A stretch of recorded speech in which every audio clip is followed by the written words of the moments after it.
Welcome to this week's edition of Gridiron, sponsored by Patriot Chevrolet. I'm your host, John Brown, with the head coach, Chad Brubaker. Springford opened up packed play with a 42-0 defeat of Boyertown.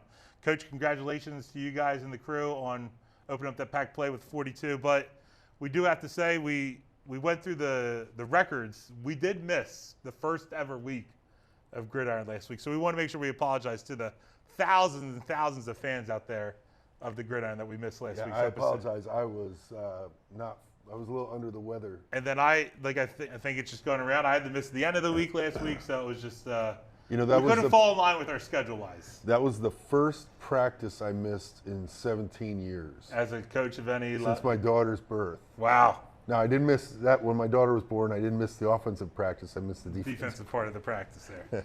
All right, so let's go back. Let's real quick, Manheim Township, because that ended your non-league.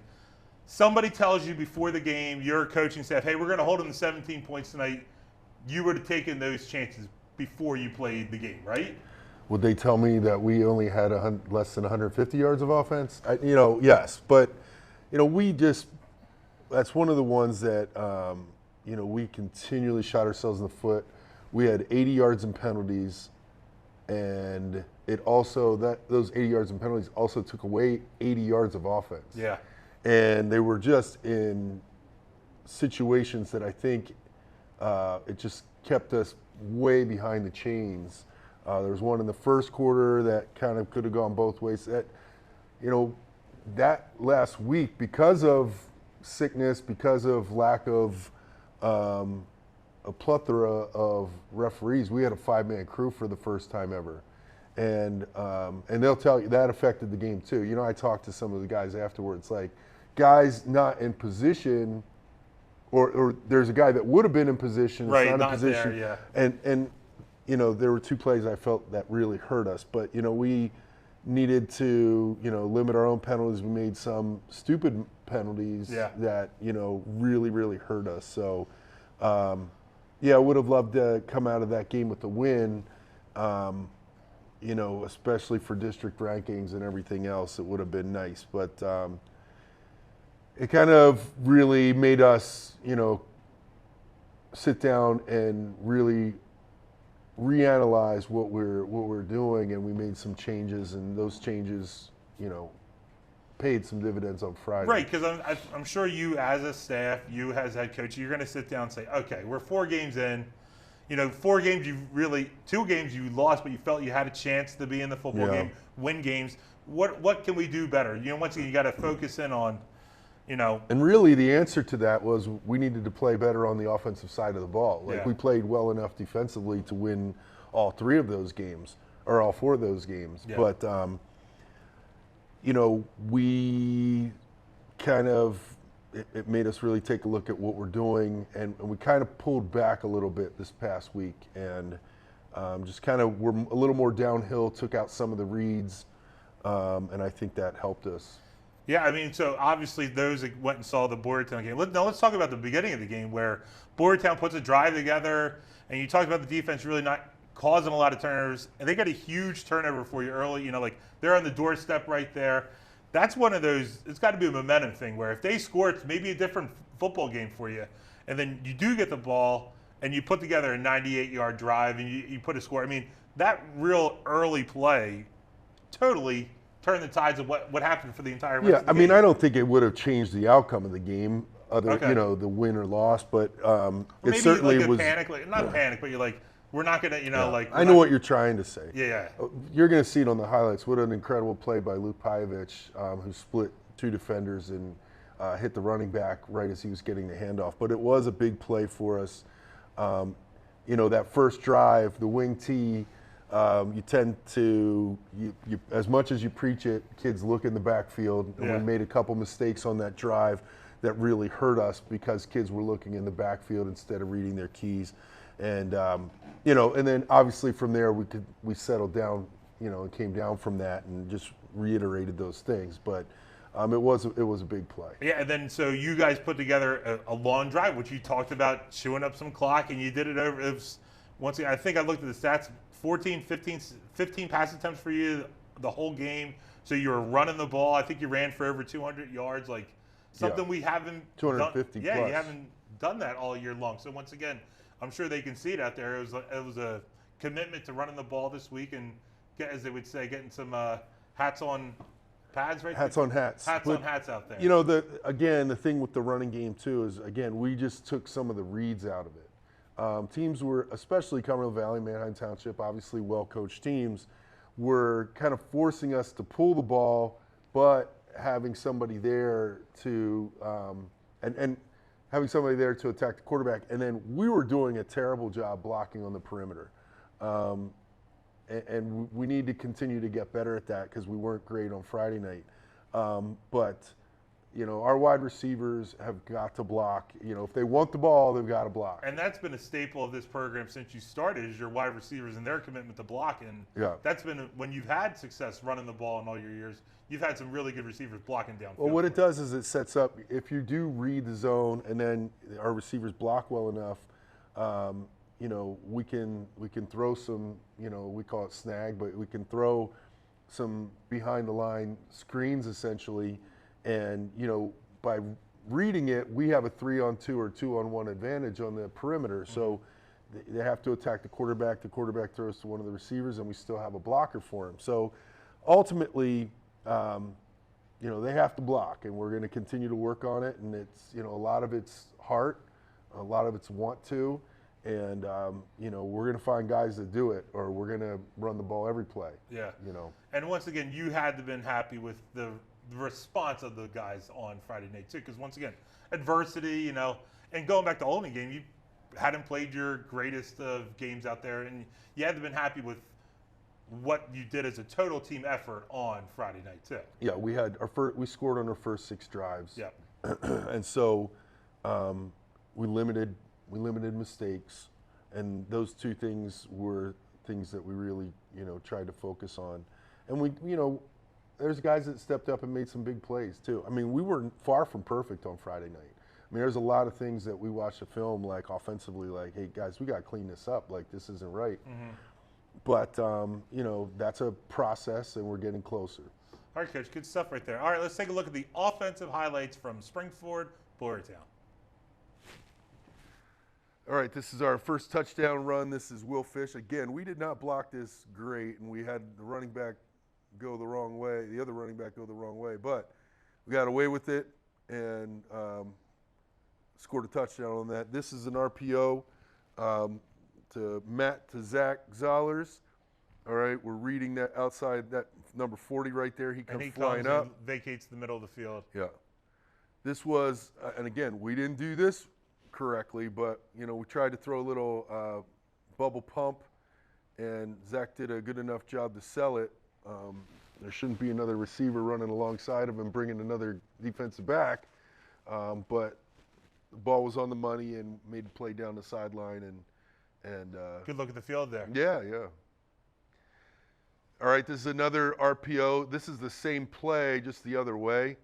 All right, and Bilal Abdulrahman, his first touchdown catch of his career. Is that his second read he's looking at this here too, or is he just giving? No, they just adjusted. Really, what he should have done is cut inside there, but we had called it as a seam route, and so he stuck with it, and then he just threw back shoulder. Here's play action. Matt gets hit as he throws it. Here's Bilal's second career touchdown catch. Need to do a little better. Now, is he supposed to roll right there too in that play? That situation. Yeah. Oh, he is. Okay. He is. It's a boot. And here we have Will Fish's second touchdown run. Breaks a couple tackles here. Again, that kid should have been blocked right there. The kid laying down should have been blocked by the 3-strong receiver. Receiver didn't do it, and that's going to, you know, cause issues down the road. But we'll take care of it. And then this is the final one of the evening. Again, didn't block it great. I keep saying that, but our running back. Right, your guys are making a guy miss or whatever. Yeah. Yeah. So nice touchdown run there for Mike Bendowski, who had 6 carries for like 75 yards on Friday, and adds another element to our running game at this point in the year. So went with more 2 backs. That's the other thing we did on Friday. We went with more 2 backs and had a lead back in a lot of situations. So again, simplified it a little bit, but. And I see, you know, once again, we saw some passes and highlights, but just the, 5 yards at a time, 6 yards at a time. You're using clock. I think they're getting a break from off the field. It was putting drives together. I think is. Yeah, what I that's think the you biggest all thing. want to see offense, defense, and staff. That's what both sides of the ball want to see. Are you talking to defensive side guys? Is that why you're saying that? I'm just saying. I'm always talking to offensive guys, and I see both sides of the I feel whole like story. you're talking to defensive guys. But anyway, so, yeah, definitely put together drives. We did get a penalty early, but Jake Ray made a great catch to get a first down on I don't know if it was, I think it was second down. It might have been third down, but 3rd and 22, made a big catch for a first down. So you need guys to make plays in certain situations. And at the end of the Manheim Township game, there were plays to be made And we didn't that make 'em. we didn't make them, or we made them and they were ruled incomplete, or whatever you want to say. Right. But it didn't need to get to that point. So that was the difference on Friday night. We made some plays. All right, Coach. Well, good stuff right there. Welcome. Thanks for everybody for sticking here, coming back to Gridiron. We're not going anywhere, all right? Make sure you stay tuned through the commercial break, and we'll be back with the defensive highlights from Springford, Boyertown. Thank you, Dr. Collier, for the help yesterday after school. Have you experienced great customer service from a Springford employee? Want to send a special thanks out to the stranger who paid for your morning coffee? Don't worry about it today. Somebody paid it forward. Oh, nice. Thank you. Many thanks is unsolicited acknowledgement of anyone in the Springford community who simply deserves recognition. Thank you. Appreciate you coming in. That was so good. Amber's always so nice. That was delicious. Visit the Springford webpage to submit your many thanks. Welcome back to the Gridiron, sponsored by Patriot Chevrolet. I'm your host, John Brem, head coach, Chad Brubaker. All right, Coach, announcement time. We missed out on a week of announcements. Friday was Father's VIP night, so that was nice. We invited all the fathers into our pregame meal and our walkthrough, and they could stand on the sideline or in the end zone for our pregame. So that was coming up. We're away at OJ this week. I don't know if I have any announcements other than Beef and beverage coming up soon? Nah, we canceled that. That's done. Yeah, I tried to say, it's hard in the middle of the season for coaches to go to. You know what I mean? That's a lot for you to. It's a lot. for you to undertake. That's your day. Saturday's my day of rest. Yeah. I get up early. I watch some film. My bad. I didn't know you canceled. My bad. No worries. But take a little nap. Wake up around. Watch some college football. Right. Okay. That's my catch-up day. So it would have been tough. O&J got anything? Are they doing homecoming? Is there homecoming? Nothing going on in OJ this week? Not that you know of. Not that I was informed of. Okay. I will say that you have to buy tickets just like us. You have to buy tickets online. Tickets. Now, I hear this, though. Once again, I know you're kind of a critique of Ticket Spigot.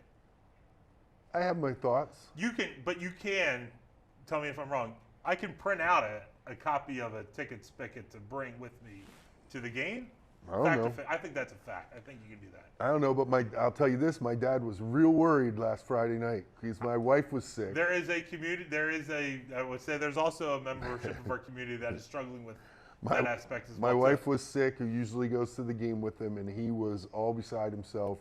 We had to make sure Mrs. Ritter saw him there. And get him in. Got him taken care of. All right, so announcements are done.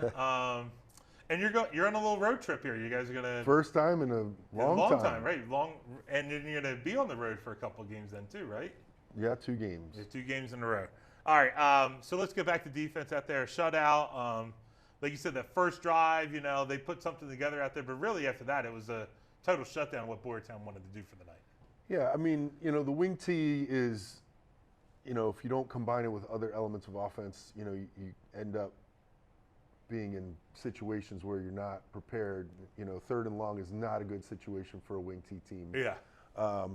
But our defense did a good job. Like I said, after that first drive, with guys looking in the backfield, reset that, and from there, reading their keys, they did a really good job. And that's one of those hard things about when you play a team like this. It's unique, Sure. And once again, you don't want to call as a staff a timeout, 2 timeouts to get guys.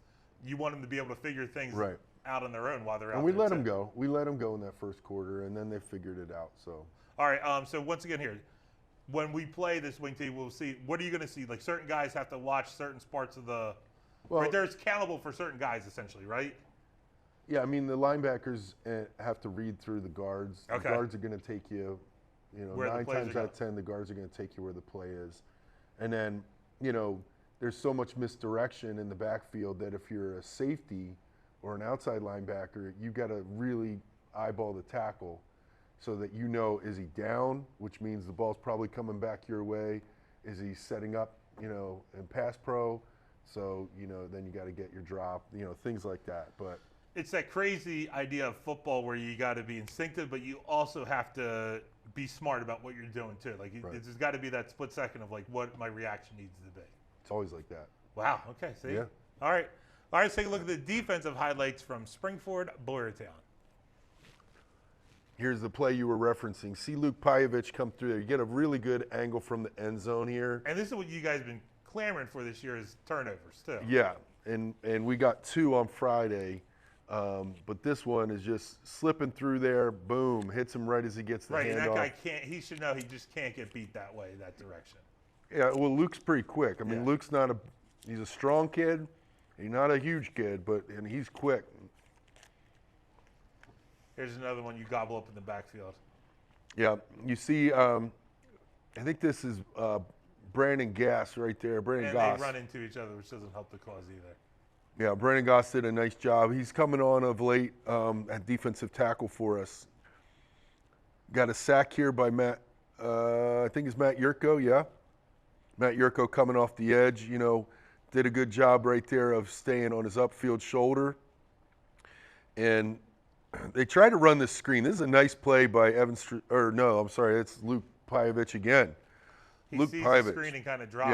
Yeah, he sees the screen, he gets double teamed, he recovers and makes the play. They had that set up a little bit there. Again, they try to run a toss here and nothing. Real good job. Real good job of canceling out gaps, running.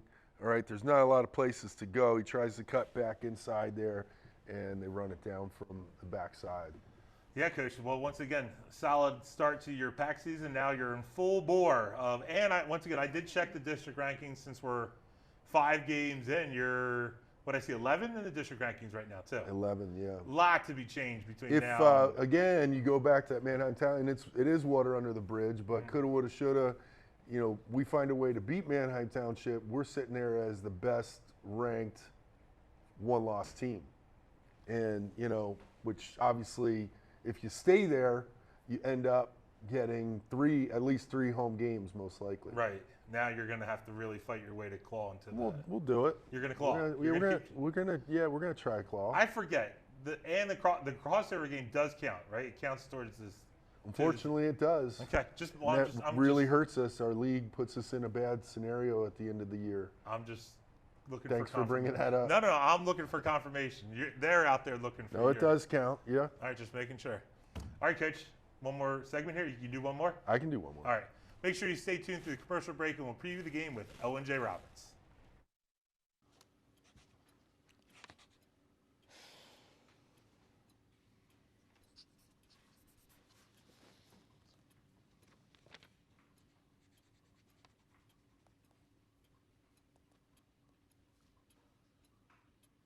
If you love them enough to relearn math so you can teach them math, then surely you'll check nhtsa.gov/the right seat to make sure they're correctly buckled in the back seat.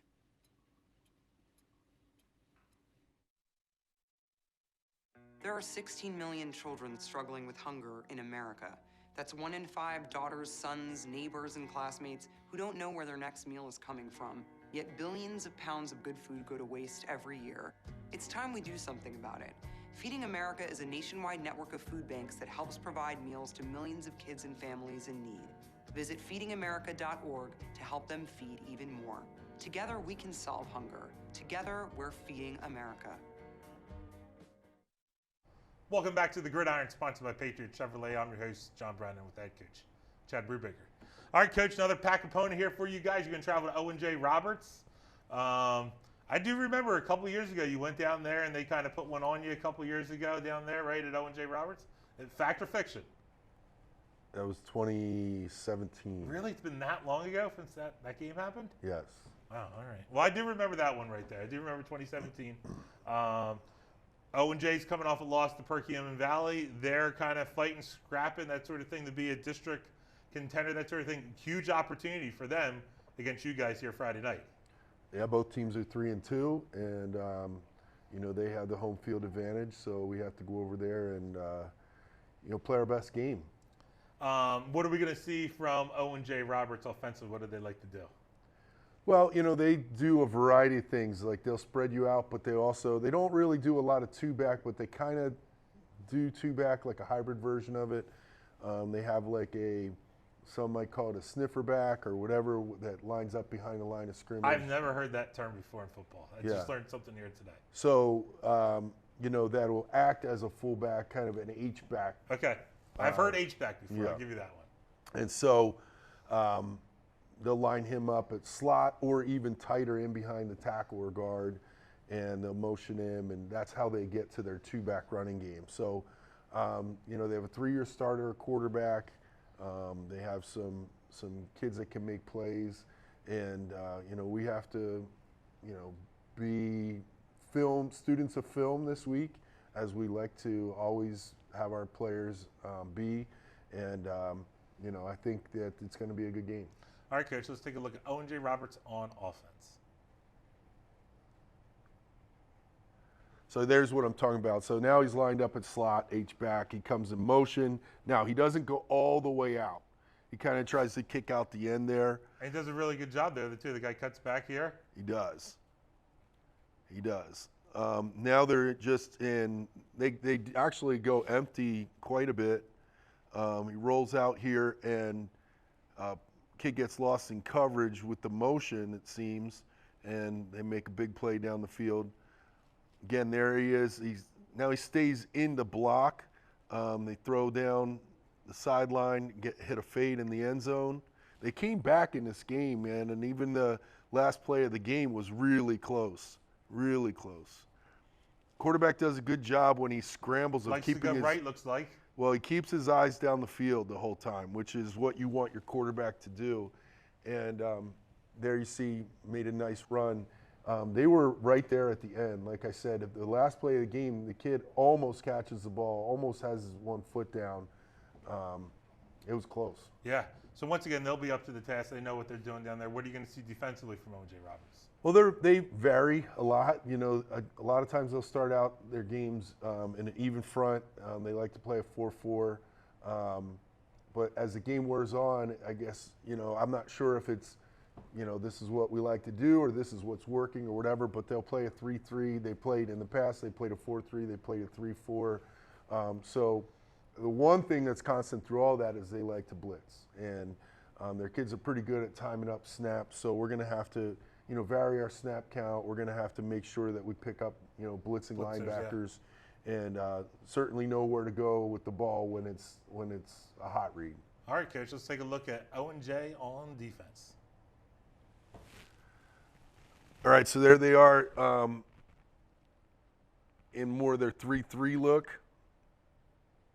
And they get a sack here on the rollout. I'm going to say a little coverage here, too. Like, he obviously didn't see what he was, you know, didn't see the receiver he was looking for. Here's more of their even look. What they'll do is they'll and they run to this, too. They run to this screen, but they'll end up in a cover 2.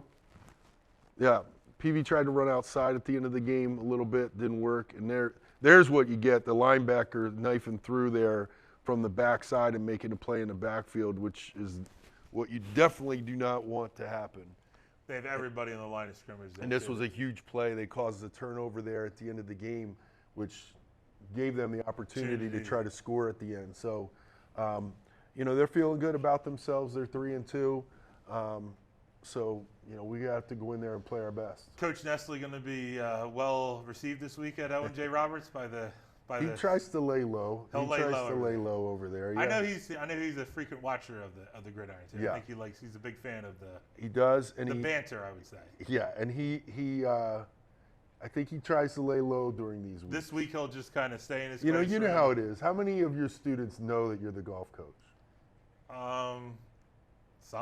Right. Yeah. That's what I'm saying. Right. You know, like there's probably a good percentage of kids over there that do not even know that Coach Nestle coaches football, much less here. So, Gotcha. you know, I have that, you know, it's always very humbling, right? Some kid will be like, are you going to the game tonight?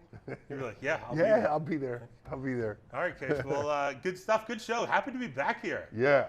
Last week was a crazy I don't like week. missing. No, missing man, things. I felt bad and didn't get Like our being girls, on time. girls a shout out. They won back-to-back champs for the Yes. girls golf for the That pack for us. I did see that on the Twitter machine. Twitter machine, you saw that, yeah. I So the did. girls are on to districts now. They got their individuals tomorrow, so I'll be Yeah. out there at Turtle Creek watching the action. Hit them straight. I don't hit it. I literally just have to drive I'm saying the van. for them. Hit Yeah, them. yeah, yeah. Hit it straight, make some I'm putts. not talking to you. Yeah.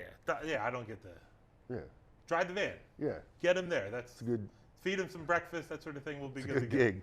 All right, Coach. Well, best of luck to you and the crew on Friday night. Thank you. Appreciate it. Make sure you tune in next week as we recap the game with Owen J. Roberts. For the head coach, Chad Brubaker, I'm John Brennan. See you next time on the Gridiron.